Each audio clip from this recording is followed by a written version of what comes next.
اعوذ بالله من الشیطان الرجیم بسم الله الرحمن الرحیم. سلامونه او نیکی هیلې ګرانو دوستانو، الله جل جلاله وکړي تاسې روغ او جوړ اوسئ. دا ځل د لر سپین غر زراعتي او مالداري شرکت له لورې د ویټالیس فرانسوي شرکت یو نوی محصول موږ تاسو ته وړاندې کوو. دا نوی محصول چې د بلاربو غواګانو ته او لنګو غواګانو ته ورکول کیږي. عموما کله چې غواګانې بلاربي په اخرنیو 2 میاشتو کې د ویټامین ای، سیلینیم، د ویټامین ای،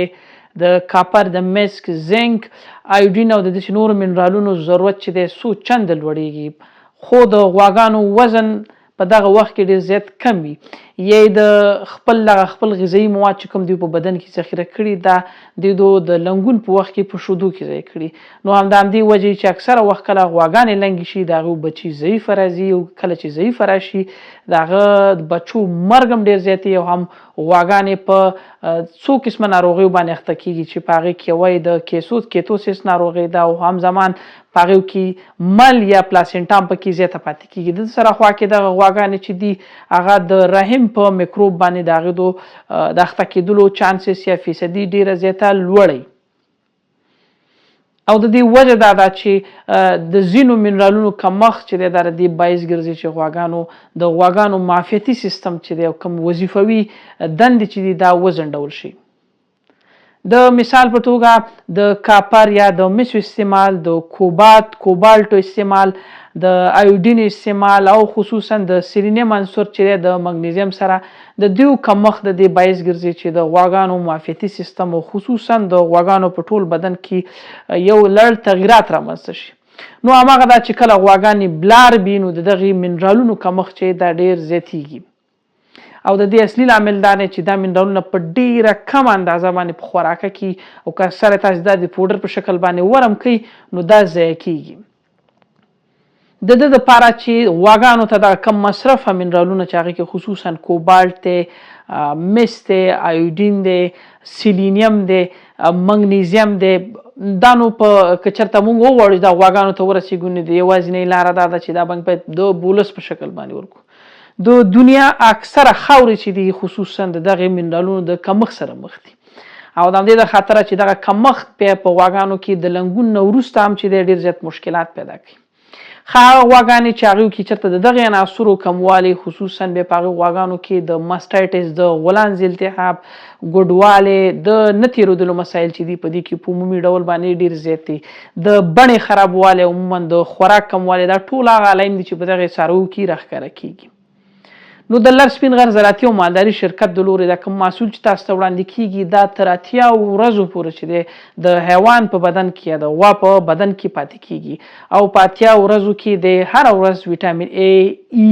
خصوصا ایودین، مس، کوبالټ، منګنیز او سیلینیم دا عناصر وړاندې کوي تر څو غواګانې خپل فعالیت ترسره کړي. دا د دې هغه اصلي دنده. د بلاربوالي په آخري 2 میاشتو کې عموما د غواګانو اړتیاوې چې دی دا ډېرې زیاتیږي. که چېرته غواګانو ته دغه منرالونه چې کوم ډېر زیات ضرور دي دا ور نه کړل شي نو د غواګانو د بچو د کوچني کېدلو او په خصوصا د لنګون نه وروسته په ځینې امراضو باندې خصوصا د غولانځې په التهاب باندې او ورسره خوا کې چې دی د مل پاتې کېدل په دې غټو 2 مسلو باندې اخته کیږي. د سره خوا کې چې دی د کاپر یا خصوصا د مسو کموالی د دې باعث ګرځي چې د غواګانو نوکان چې دي دې کې تخریب رامنځته شي. نو دغه ټول عناصر چې ما تاسو ته مخکې یاد کړل خصوصا کاپر یا مس او کوبالټ دا دواړه چې دي د وینې د جوړېدلو دپاره ډېر زیات ضرور دي. نو هغه غواګانې، هغه خوسکي، غټې غواګانې او غټ خوسکي عموما چې د هغې وزن برابري د کال نه زیاتي هغو ته کولی شي تاسې دا بولس ورکړئ، او دا بولس بیا کولی شي چې په هغو کې د کم خونۍ د منځته راتګ مخنیوی وکړي. هغه غواګانې چې د هغې اشتها کموي خصوصا کوبالټ چې دی دا د ویټامین B12 د جوړېدلو دپاره ضرور دی، او ویټامین B12 چې دی دا د کاربوهایډریټو په میتابولیزم کې د وینې په جوړېدلو کې د کاپر سره چې دی یو ځای مرسته کوي. همدا شان زنک چې دی دا ډېر زیات مهم دی، غواګانو معافیتي سیستم چې دی دا تقویه کوي. نو که چېرته تاسې غواړئ چې ستاسو غواګانې په کافي اندازه باندې معافیتي سیستم یې قوي شي او د دغه قوي معافیتي سیستم له لارې چې دی انټي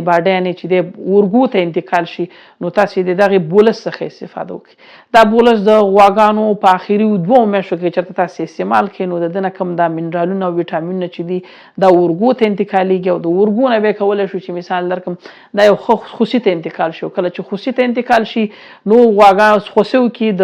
انټي د اندازه لوړېږي او ستاسې خوسي د مرګ سره چې دی په اسانۍ باندې به نه مخ کېږي. همداشان هغه غواګانې چې تازه لنګېږي د هغوی دپاره هم دا تجویز کېږي ځکه په تازه لنګو شوو غواګانو کې عموما د ویټامین A, D, آیوډین، زنک، خصوصا سیلینیم د دې ټولو عناصرو ضرورت دی. نو که چېرته په غواګانو کې د دغې موادو کمښت وي نو د شیدو تولید هم ټیټېږي او سره خوا کې چې دی په مختلفو ناروغیو باندې اخته کېږي. نو که چېرته ستاسې غواګانې د غذایي موادو کمښت ولري، ضعیفه وي او شیدې کمې کوي یا د دغه منرالونو د وجې پکې د تکثري فعالیتونو یا د ګډوالي څه مسله پیدا کېږي نو تاسې کولی شئ چې د دغې بولس څخه د دې نه استفاده وکړئ.